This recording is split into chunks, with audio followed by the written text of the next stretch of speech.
Superpedret patrocina les notícies. I recordi, cada setmana vals de descompte amb les seves seccions estrella. Superpedret, per la seva millor compra.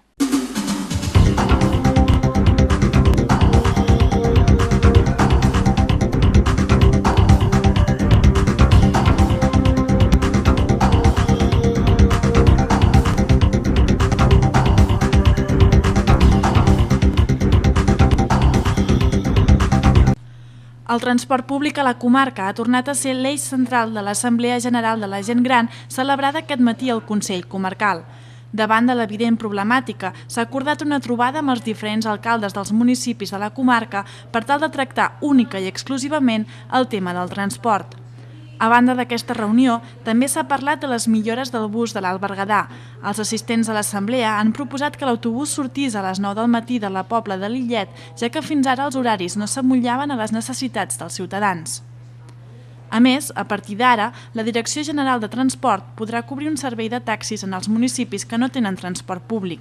D'aquesta forma, els habitants que ho necessitin podran trucar als inagraells que contractarà un taxi i els portarà fins al poble més proper on hi hagi una línia regular. La presidenta del Consell Comarcal, Montserrat Ribera, ha explicat en què consisteixen aquestes iniciatives. Estan posant uns taxis des de tots els pobles que no tenen transport o cap tipus de línia regular cap al primer punt on trobin línia regular, per exemple els de Castellànuc cap a la Pobla, els de Xisclareny cap a Bagà, els de la Quart cap a Gironella, etc.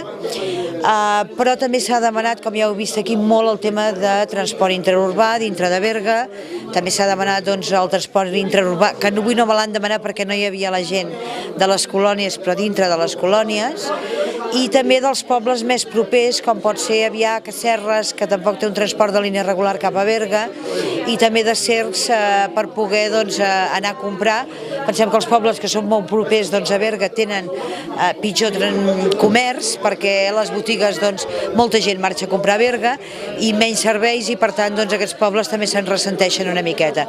Per tant, el tema del transport és un tema que haurem d'abordar i que ens hem compromès a fer unes reunions de Berguedà Nord, Berguedà Centre, Berguedà Sud i Berga Capital, juntament amb l'Ajuntament de Berga, que ja en parlarem d'aquest tema.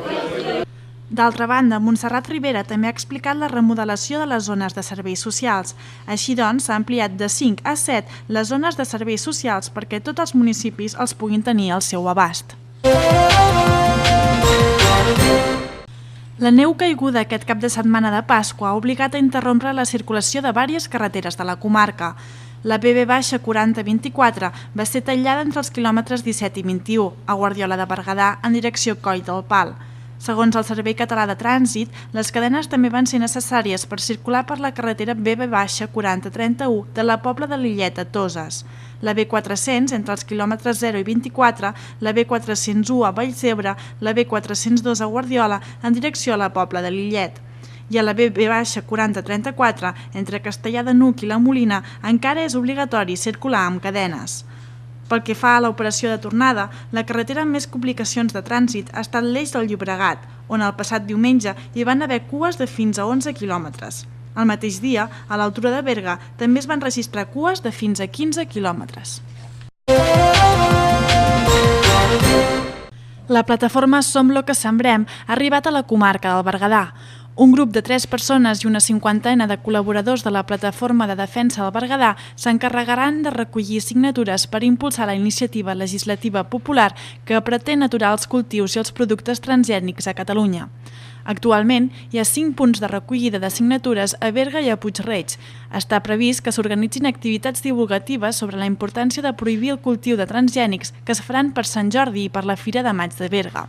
També es col·laborarà amb el grup de Manresa per organitzar algunes activitats conjuntes. La declaració de Catalunya com a zona lliure de transgènics, la prohibició immediata dels cultius transgènics i especialment els que s'obtenen a partir del transgèn aquest MON 810, que és el blat de moro que t'he parlat abans, l'etiquetatge clar dels aliments que en el seu procés de producció utilitzen transgènics i una moratòria al desenvolupament de transgènics a les nostres terres i investigació dels seus efectes.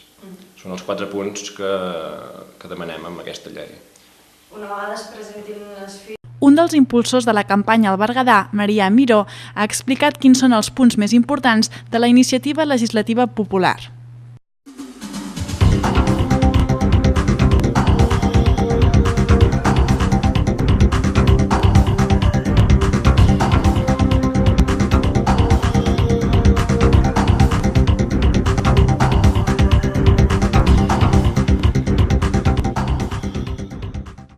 Superpedret patrocina les notícies. I recordi, cada setmana vals de descompte amb les seves seccions estrella. Superpedret, per la seva millor compra.